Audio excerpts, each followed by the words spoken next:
All right, this Thursday you're going to be doing determination of a molar mass of a gas using what is called the Dumas method.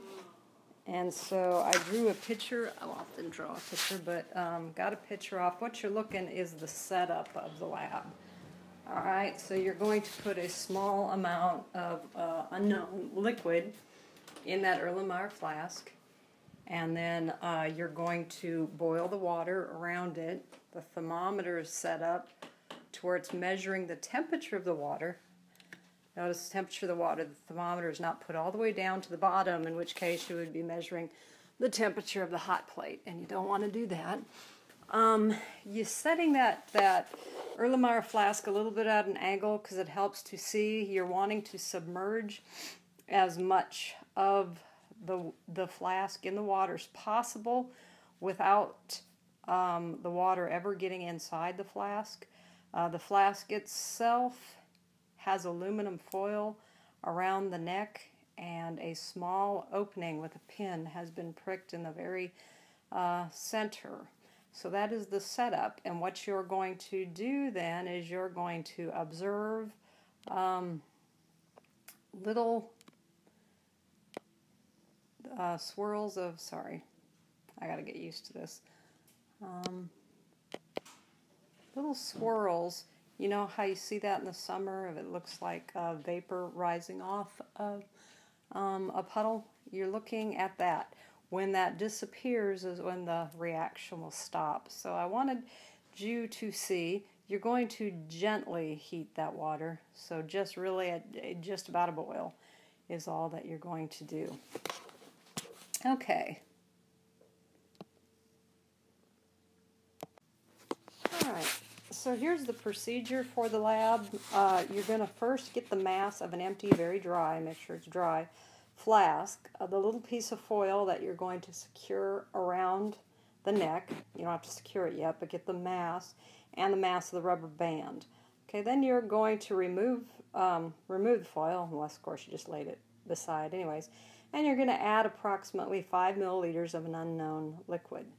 Okay, replace the foil, secure it with the rubber band, make a pin prick in the center of the foil, and then you're going to place your flask that contains that liquid with the foil secured around the neck in the hot water bath.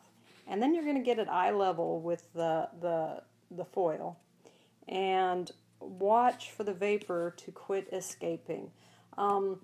If you have a hard time seeing that, it should be just like blurry lines or blurry swirl, transparent. When that stops, when you can't see that anymore, is when you need to stop and remove the flask from the apparatus. If you have a hard time with that, have somebody else, well, one of you in your group is watching that at eye level, have another one be watching the liquid. When the liquid has evaporated, you can wait about 30 seconds and then stop if you're unable to see that escaping foil. So let's look back at our setup. You're going to get the mass of that foil, and then something too, make sure you don't have that foil a whole lot, hanging down, because in the water, obviously that condensing water can form under that foil there, and you're going to be massing this after it's done, and if you're massing that water that collected on the foil, you might want to try to dry that off or just make sure it's not an issue. All right, so you're going to be heating it, you're going to be monitoring the temperature of the water, and you're going to be watching for that swirl of vapor as your liquid vaporizes. When that stops, then you remove this from the apparatus. Okay, when you remove it from the apparatus, the gas that is inside the flask will then condense, all right? And that's why we don't want to take the aluminum foil off, because some of it will condense on the aluminum foil and you need all of that mass. But be careful of any of the outside water. Make sure that you have dried this flask off completely. Make sure you've gotten a paper towel up under the neck of that aluminum foil. If it looks like it's a big deal, then take the foil off, and if there's tap on that aluminum foil to get any of the condensed internal liquid to stay in the flask. And then you're going to measure the mass of the flask, foil, rubber band, and the liquid, because that'll be the mass of the gas that was in there, all right? Because you vaporize the sample, and then that amount of gas that remains in there will have condensed when you remove it from the heat. And that way you can get a mass of the gas that was in that particular flask. Okay, so what we're wanting to do in this lab is determine the molar mass of an unknown gas, all right? Now, if we were looking at a solid or a liquid, we would not be able to do anything, because the only relationship between mass and molar mass is this equation right here, isn't it? All right? This equation is the only relationship between mass and molar mass for a liquid or a solid. However, a unique principle of a gas is that its moles is related to, mathematically, to pressure, volume, and temperature, isn't it?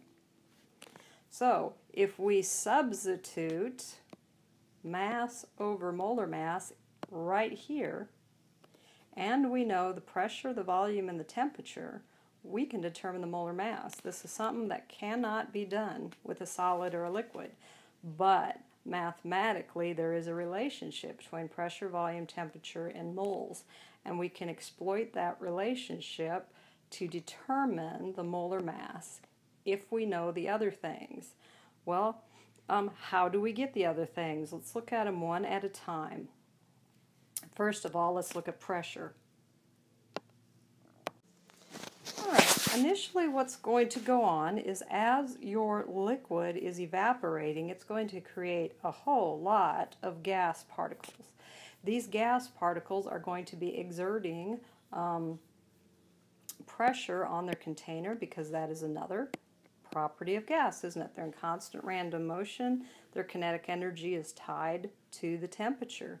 And as they have all this pressure, they're going to seek to relieve the pressure by escaping out that pinhole. All right, but remember that also we have atmospheric pressure bearing down on this opening. Okay? And while there is more pressure in the vessel than there is atmospheric pressure bearing down, we're going to have a net leaving of the gas, and this is why you're looking for that swirling transparent vapor. All right, but eventually all of the liquid will be evaporated, and eventually we'll have enough particles, just enough, that they'll be exerting the same pressure internally as the atmospheric pressure is bearing down. At this point, we have an equilibrium, all right? Very quick, because of that opening, we can't establish it forever. Okay, and that equilibrium is hit, you know, that pressure, atmospheric pressure equals internal pressure when we have that little vapor trail is gone. All right, so we're going to get the internal pressure by assuming that when that vapor escapes, the internal pressure is going to be equal to the external pressure. All right, and that's why it's important to be watching that, because obviously since it's open, eventually, because they're in constant random motion, they're just going to eventually all diffuse out regardless of the counter pressure. But in the meantime, we'll have you know, oxygen, nitrogen, and carbon dioxide going in, and we don't want that. So we've got to catch this right at that equilibrium point. But, you know, this is actually a fairly good experiment. So that's what you're looking for. Okay, temperature. This is not really a gas law thing, it's just a thermal thing. We have the outside water that we're going to be measuring with a thermometer, and then we have the flask inside, right? Okay, so we can assume thermodynamics that the temperature outside is equal to the temperature inside. So we'll get the temperature of our gas by knowing indirectly the laws of thermodynamics. That is why we're monitoring the temperature of the water, and that's why we have to make sure to submerge it as much as possible so that we can make that assumption. All right?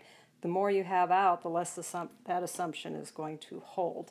So we're going to get the pressure from the atmospheric pressure, we're going to get the temperature from the temperature of the water, and then finally the volume. Well, another property of gases is that they fill any container, correct? And also, their volume is negligible, right? They're in constant random motion, and so we can assume that they take up the volume of their container. So when you're done, you will fill this container all the way with water and then transfer it to a graduated cylinder and then measure the volume of the container. And the volume then of the container will be the volume of your gas. So we can, by theoretically looking at what we know about the nature of gases, we are able to calculate a lot of these things indirectly. All right, and one more thing we know is that as we evaporated earlier our sample, we got it all in the gas phase. We removed the heat. At low temperatures, they start deviating from ideal gas behavior. The attractions that they have get more pronounced and they drop out of the gas phase, and then we have a little bit of liquid. Then we're going to mass that liquid. So when this has sat and condensed, we're going to dry off the flask as to the best of our ability. And then we're going to mass, subtracting out the mass of the flask and the rubber band and the foil. All right, so then what we do is we have a temperature, we have a volume, we have a pressure, and we have a mass. And then into this equation then, substituting